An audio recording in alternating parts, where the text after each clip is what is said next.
But you can't go on CNN. You know, everybody wrings their hands about Fox News. You know, fair and balanced? Why, that's snide. You know, yeah, okay, maybe they're not fair and balanced. But CNN used to have the slogan, you can depend on CNN. Guess what? I watch it. No, you can't. So what's the difference? Let me ask you to comment on a couple people. Bill O'Reilly, what's your sense of, you had him on your show recently? Sweet, big-hearted. Yeah. It's just like a marshmallow, just like a big hug. You ever been on a walk on the beach and you feel a breeze coming off the ocean? If you listen closely, it's saying to you, O'Reilly.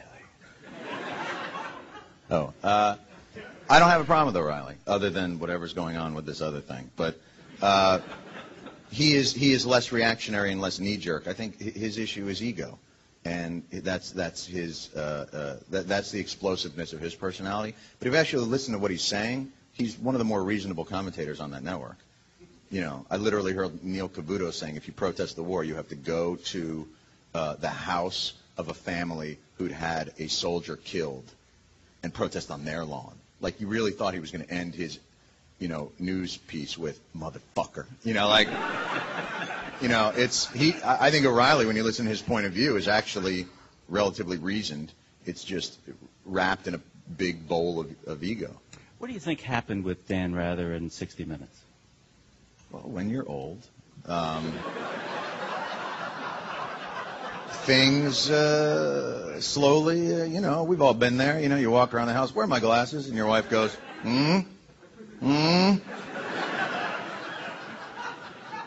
Did anyone check these memos? I think I checked.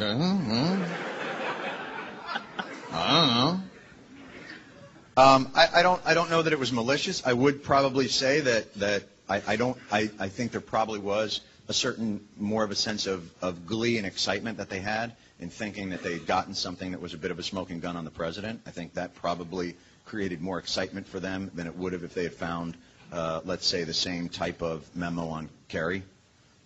So in that sense, you buy the liberal bias argument. But the liberal bias argument has nothing to do with what I'm saying. No, what you're saying is that if they found the same on Kerry, they wouldn't be as excited. Dan Rather, I don't think would have been. So you think he does have a liberal bias? Liberal bias is that now you're talking about a different thing. That's an activist stance. I'm saying that internally, you know, there are subconscious things that work. But this idea of liberal bias, by the way, that's a strategy. There's a difference between what Fox does, which is activism, and a so-called liberal bias, which is a bunch of people. If you watch the news networks, and this is really the judge, I think, in my mind, who would have covered the war differently as a network if a Democratic president was in office? And I think there's only one network that would have, and that's Fox. So that's an activist stance. The others, the bias of the media is not liberal. It's lazy, and it's sensationalist. But it's not liberal.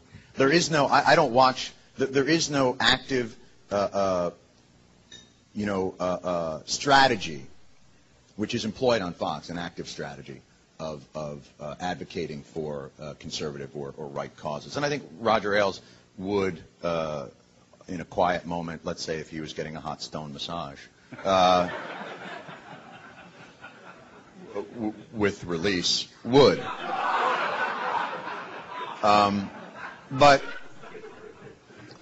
But they are part of an overall 30-year strategy of putting together a way to reconsolidate power. By the way, well within their rights. I don't have a problem with that. You don't? No, absolutely not, because I don't consider them news. I consider them an active political arm.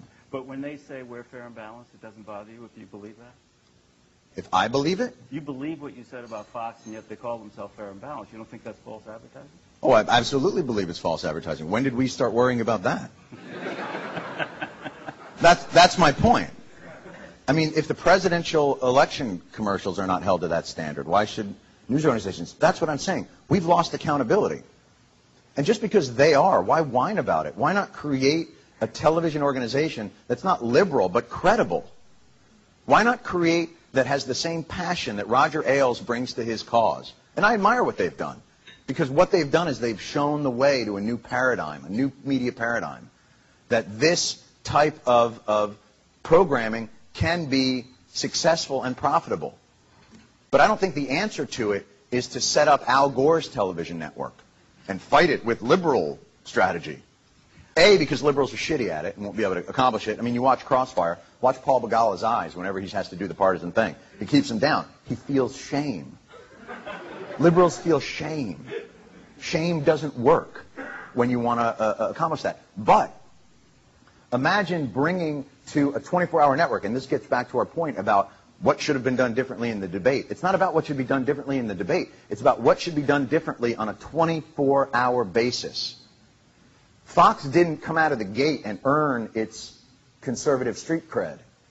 You know, Roger Ailes obviously being at the head of it helps because he has a reputation and he has a certain knowledge within that. But they earned it over time by presenting a narrative. I don't think that narrative is helping, just like I don't think Al Jazeera's narrative is helping. I think it helps make them popular, but I don't think it helps the country. I think there's a responsibility within the media to help. But you could create a paradigm of a media organization that is geared towards no bullshit and do it actively and stop pretending that we don't know what's going on and stop pretending that it's a right-left question. I don't buy that the world is divided into bichromatic thought like that. Where do you get your information from? My information? The tickers on the top of taxis. It's, for me, God forbid, if I were to leave my apartment and go to work and miss a sports score. So for me, it's always about as the taxis go by. Sacramento defeated the Clippers. Interesting. No, I think it's an excellent use of roof space. Where do you get yours? My news? From the ticker at Times Square. Is that near where you work? No, but I go. You know it's biased, the ticker. It is? It has a phonetic bias. Look for K's. You don't see K's on the ticker. Very interesting. Let me switch and talk a little bit about you. About me? Yeah. Sagittarius.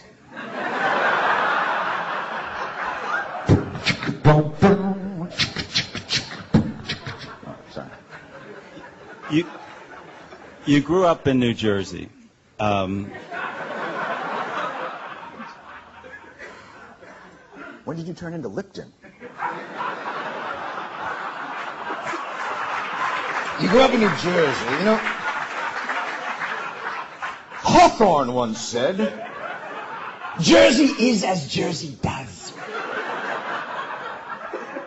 Thoughts?